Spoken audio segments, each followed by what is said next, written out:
आज हम एक ऐसी पंजाबी फिल्म की कहानी में उतरने वाले हैं जो जो बाहर से तो एक कॉमेडी लगती है, हम्म।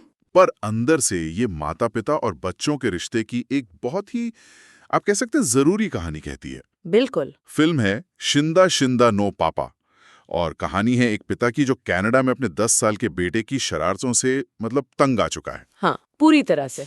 पर मुश्किल ये है कि कनाडा के जो कानून हैं वो उसे अपने बेटे को उस तरह से डिसिप्लिन करने की इजाजत नहीं देते जिस तरह से वो खुद पला बड़ा है। हाँ, तो वो एक तरकीब निकालता है अपने बेटे को भारत ले जाने की। उसे लगता है कि वहाँ वो उसे देसी तरीके से सुधार सकता है। बिल्कुल।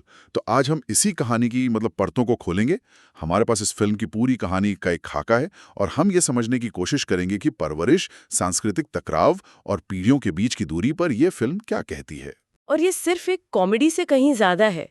ये उन लाखों प्रवासी परिवारों की उलझन को पकड़ती है जो अपनी जड़ों और नए देश के नियमों के बीच एक संतुलन बनाने की कोशिश कर रहे हैं। सही बात है। और यहाँ सबसे दिलचस्प बात ये देखने वाली है कि कैसे एक बेटे को अनुशासन सिखाने का मिशन अनजाने में खुद पिता के लिए एक एक आत्मखोज की यात्रा बन जाता है। वो बेटे को बदलने गया था पर खुद ही बदल गया। बिल्कुल। तो कहानी की जड़ कनाडा में है। हाँ। जहाँ एक पिता अपने ही घर में एक तरह से बेबस महसूस कर रहा है। हाँ। हमारे मुख्य किरदार हैं गोपी, गिप्पी ग्रेवाल का निभाया हुआ किरदार, और उनका बेटा शिंदा। हाँ, हाँ। जिसे उनके असली बेटे शिंदा ग्रेवाल ने ही पर्दे पर उतारा है। और शिंदा कोई मामूली बच्चा नहीं है, वो शरारतों का एक चलता फिरता बवंडर। हाँ हाँ, बिल्कुल। स्कूल हो, घर हो, वो हर जगह हंगामा खड़ा कर देता है। और फिल्म इस बात को बहुत अच्छे से दिखाती है कि गोपी एक बुरा पिता नहीं है। हाँ। वो बस हताश है। वो अपने बेटे से प्यार करता है, लेकिन उसे समझ नहीं आ रहा कि उसे संभाले कैसे। और उसकी सबसे बड़ी निराशा ये है कि कनाडा के जो सख्त बाल संरक्षण कानून है वो उसके हाथ बांध देते हैं। हाँ, वो अपने बेटे को डांट नहीं सकता, हाथ उठाने की तो बात ही दूर है।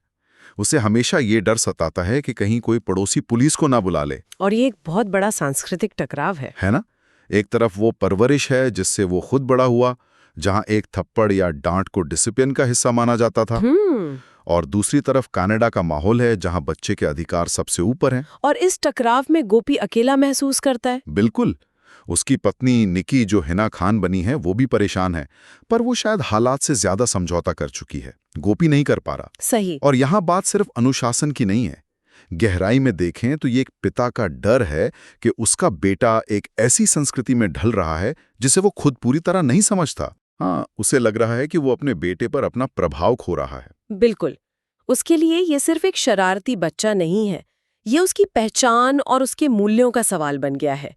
कनाडा का कानून उसे एक विलेन जैसा लगता है। हाँ, जो उसे एक अच्छा पिता बनने से रोक रहा है, कम से कम उसकी अपनी परिभाषा के हिसाब से। सही। और फिल्म में ये बहुत खूबसूरती से दिखाया गया है। कनाडा के सीन कितने व्यवस्थित, साफ सुथरे और थोड़े ठंडे लगते हैं। हाँ, हर चीज अपनी जगह पर है। पर उसमें एक तरह की भावनात्मक दूरी महसूस होती है। ये सिर्फ लोकेशन का बदलाव नहीं है, ये गोपी की मानसिक स्थिति को भी दिखाता है। बिल्कुल। बाहर से सब ठीक है, पर अंदर से वो बेचैन और अकेला है। वो जो बाहरी व्यवस्था है वो उसके अंदर की उथल-पुथल से बिल्कुल मेल नहीं खाती। उसे लगता है कि इस परफेक्ट सिस्टम ने उससे उसकी परवरिश का सबसे जरूरी औजार ही छीन लिया है। और जब इंसान को लगता है कि उसके पास कोई चारा नहीं बचा है तो वो अक्सर ऐसे कदम उठाता है जो तर्कसंगत नहीं लगते। गोपी के साथ भी यही होता है। हाँ, जब उसकी हताशा हद से ज्यादा बढ़ जाती है तो वो एक बहुत बड़ी और थोड़ी अजीब योजना बनाता है। क्या? उसे पूरा यकीन हो जाता है कि शिंदा को ठीक करने का एकमात्र तरीका उसे उस माहौल से निकालकर भारत ले जाना है। अच्छा।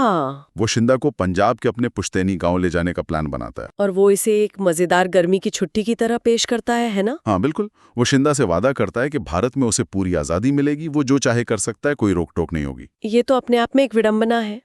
वो उसे अनुशासन सिखाने के लिए आजादी का लालच दे रहा है। यही तो, वो ईमानदारी और अनुशासन सिखाने के लिए बेईमानी और धोखे का रास्ता अपना रहा है। तो क्या उसे इस बात का एहसास नहीं है, या वो इतना हताश हो चुका है कि उसे सही गलत का फर्क नहीं दिख रहा? मेरे ख्याल से वो हताशा में अंधा हो चुका है। उसे लगता है कि अंत भला तो सब भला। वो इस धोखे को एक छोटी सी कीमत के तौर पर देख रहा है जो उसे अपने बेटे को बचाने के लिए चुकानी पड़ रही है। उसे लगता है कि एक बार शिंदा भारत के माहौल में पहुंचेगा जहां पूरा परिवार है, बड़े बुजुर्ग हैं, तो वो अपने आप सुधर जाएगा। हाँ, वो जिस परंपरा को कनाडा में मिस कर रहा है उसे एक जादुई समाधान के रूप में देख रहा है। पर उसे ये एहसास नहीं है कि जिस रिश्ते की नींव ही धोखे पर रखी जा रही हो, उस पे अनुशासन की इमारत कैसे खड़ी हो सकती है। और यही धोखा आने वाले तूफान की वजह बनता है। तो पिता पुत्र भारत पहुंचते हैं। एयरपोर्ट पर परिवार वाले उनका जोरदार स्वागत करते हैं। हाँ, गोपी का भाई और शिंदा का चचेरा भाई जेली। बिल्कुल, यहां से फिल्म का माहौल एकदम बदल जाता है। कनाडा की ठंडक और व्यवस्था की जगह पंजाब के गांव की गर्मजोशी और थोड़ी सी अराजकता ले लेती है। और शुरुआत में ये सब बहुत मजेदार तरीके से दिखाया गया है। शिंदा जो कनाडा के हाई स्पीड इंटरनेट और शहरी जीवन का आदी है, उसके लिए गांव का जीवन एक बड़ा कल्चर शॉक है। हाँ बिल्कुल, कभी इंटरनेट नहीं चल रहा, कभी उसे भैंसों के साथ रहना पड़ रहा है, कभी उसे संयुक्त परिवार के नियमों में ढलना पड़ रहा है। ये सब स्थितियां बहुत हंसी पैदा करती हैं। सही। और दर्शक के तौर पर हम गोपी के साथ होते हैं। हमें लगता है कि शायद उसका प्लान काम कर रहा है। हाँ, कुछ देर के लिए तो ऐसा ही लगता है। लेकिन ये हंसी ज्यादा देर तक नहीं टिकती। नहीं। कहानी में एक बहुत गंभीर मोड़ तब आता है जब शिंदा को गलती से अपने पिता के असली इरादों का पता चल जाता है। ओहो। उसे एक बातचीत से या किसी और तरीके से ये समझ आ जाता है कि ये कोई छुट्टी नहीं है, बल्कि उसे सजा देने और सुधारने के लिए रचा गया एक जाल है। और यहीं से कहानी पूरी तरह पलट जाती है। एक 10 साल के बच्चे के नजरिए से सोचिए, उसके लिए इससे बड़ा धोखा क्या हो सकता है? कुछ नहीं। जिस पिता पर वो सबसे ज्यादा भरोसा करता है, उसी ने उसे इतनी बड़ी झूठ बोलकर हजारों मील दूर लाया है। वो जो आजादी का वादा था, वो एक पिंजरे में बदलने वाला था। ये खुद शिंदा के लिए दिल तोड़ने वाली है। तो अब ये लड़ाई सिर्फ शरारतों या अनुशासन की नहीं रह जाती। यही, अब ये भरोसे की लड़ाई बन जाती है। बिल्कुल। ये फिल्म का सबसे अहम मोड़ है। अब ये पिता की मिशन के बारे में नहीं, बल्कि बेटे की भावनात्मक यात्रा के बारे में है। विश्वासघात की ये भावना ही असली संघर्ष को जन्म देती है। सही बात है। अब मुद्दा ये नहीं है कि शिंदा अनुशासित है या नहीं। मुद्दा ये है कि एक पिता ने अपने बेटे का भरोसा तोड़ा है। और टूटे हुए भरोसे को जोड़ना किसी भी शरारत को सुधारने से कई ज्यादा मुश्किल काम है। बहुत ज्यादा। यहाँ से फिल्म एक गहरी भावनात्मक जमीन पर उतर जाती है। और इस धोखे का पता चलने के बाद शिंदा चुपचाप हार नहीं मानता। नहीं, वो तो विद्रोह कर देता है। हाँ, गोपी और शिंदा के बीच एक तरह का युद्ध छिड़ जाता है, पर ये युद्ध हथियारों का नहीं, बल्कि दिमाग का है। हाँ, और शिंदा इस खेल में अपने पिता से कहीं ज्यादा चालाक निकलता है। वो अपनी शरारती बुद्धि का इस्तेमाल करके गोपी के हर प्लान को नाकाम कर देता है। जैसे गोपी उसे सुबह जल्दी उठाने की कोशिश करता है तो शिंदा कोई बहाना बना लेता है। गोपी उसे कोई काम सौंपता है तो वो उसे ऐसे बिगाड़ता है कि गोपी को ही करना पड़ता है। हाँ। ये सब बहुत ही मजाकिया अंदाज में फिल्माया गया है, लेकिन इसके पीछे एक बच्चे का दर्द और गुस्सा छिपा है। वो अपने पिता को ये दिखा रहा है कि आप मुझे धोखा दे सकते हैं, लेकिन आप मुझे कंट्रोल नहीं कर सकते। बिल्कुल। और इस पूरी लड़ाई में गांव का परिवार एक बहुत ही दिलचस्प भूमिका निभाता है। हाँ, ये बहुत जरूरी है। गोपी ने सोचा था कि उसके माँ बाप, भाई बहन सब उसका साथ देंगे और शिंदा को सुधारने में उसकी मदद करेंगे, पर होता इसका उल्टा है। यही कहानी का सबसे खूबसूरत हिस्सा है। परिवार वाले, खासकर दादा दादी, गोपी का अंधाधुंध समर्थन नहीं करते। वो स्थिति को समझते हैं। वो देखते हैं कि बीपी गुस्से और हताशा में काम कर रहा है। हाँ, और शिंदा चोट खाया हुआ है, इसलिए वो दोनों के बीच एक पुल का काम करते हैं।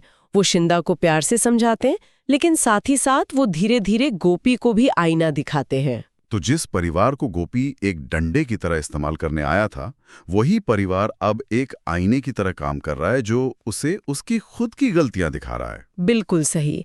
यहाँ दिलचस्प बात यह है कि गोपी जिस परंपरा को बचाने और लागू करने के लिए भारत आया था, उसी परंपरा और परिवार ने उसे सिखाया कि उसकी सोच कितनी पुरानी और अधूरी थी। अच्छा। वो परंपरा को सिर्फ सजा और अनुशासन समझ रहा था, जबकि उसके परिवार ने उसे याद दिलाया कि परंपरा का असली मतलब जुड़ाव, संवाद और समझ है।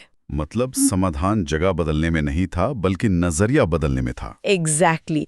उसे लगा भारत आकर सब ठीक हो जाएगा, पर असल में भारत ने उसे बताया कि ठीक उससे खुद को होना है। और ये सबक फिल्म के क्लाइमैक्स में पूरी तरह से सामने आता है। कई नाकाम कोशिशों और भावनात्मक क्षणों के बाद गोपी को आखिरकार ये एहसास होता है कि समस्या ना तो शिंदा में थी, ना ही कनाडा के माहौल में। असली समस्या उसके अपने अंदर थी। हाँ, वो अपने बेटे के व्यक्तित्व को समझने और उसके साथ एक दोस्त की तरह जुड़ने में नाकाम रहा था। उसे ये समझ आता है कि वो अपने बेटे पर अपने अतीत को थोपने की कोशिश कर रहा था। वो चाहता था कि शिंदा वैसा ही बने जैसा वो बचपन में था या जैसा वो उसे बनाना चाहता था। उसने कभी ये समझने की कोशिश ही नहीं की कि शिंदा एक अलग इंसान है। हाँ, जो एक अलग समय और एक अलग दुनिया में बड़ा हो रहा है। उसे लगता था कि प्यार का मतलब कंट्रोल करना है, लेकिन उसके परिवार ने उसे सिखाया कि प्यार का मतलब स्वीकार करना है। तो फिल्म का अंतिम संदेश बहुत साफ है। क्या? बच्चों को मारने या डांटने से वो सुधरते नहीं हैं, बल्कि और बिगड़ जाते हैं।